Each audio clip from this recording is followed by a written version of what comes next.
টাকা আদায় করা সম্ভব, যা থেকে জরেজ 7 লক্ষ টাকা আর শামীমা 26 টুকরো লাশ উদ্ধারের ঘটনায় নিহতের বন্ধুসহ দুজন রিমান্ডে। রাজধানীর হাইকোর্ট মোড় এলাকায় কাঁচামাল ব্যবসায়ী আশরাফুল হক হত্যার ঘটনায় শাহবাগ থানার মামলায় মোহাম্মদ জরিজুল ইসলাম ও শামীমা আক্তারকে 5 দিন রিমান্ডে নিয়ে জিজ্ঞাসাবাদের অনুমতি দিয়েছেন আদালত। আজ শনিবার ঢাকার metropolitan magistrate Ishrat Jennifer Jerin এই আদেশ দেন।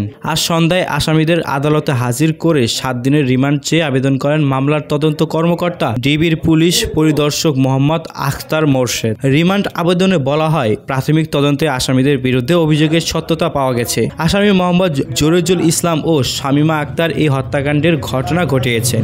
এছাড়া এই ঘটনায় অন্য কোনো অজ্ঞাতনামা আসামির নাম জড়িত আছে কিনা ঘটনার মূল রহস্য উদ্ঘাটনের জন্য আসামিদের 7 দিনের রিমান্ডে নিয়ে জিজ্ঞাসাবাদ করার প্রয়োজন। শুনানিকালে আসামিদের পক্ষে কোনো আইনজীবী ছিলেন না। পরে আদালত আসামিদের 5 দিন করে রিমান্ডের মঞ্জুর করেন। সো ভিউয়ার্স, আপনার কি মনে হয় শামীমা ও জরিজুল ছাড়াও কি এই ঘটনার সাথে আরও কেউ জড়িত রয়েছে? এ বিষয়ে আপনার মতামত কি তা জানিয়ে কমেন্ট করতে পারেন আমাদের কমেন্ট বক্সে।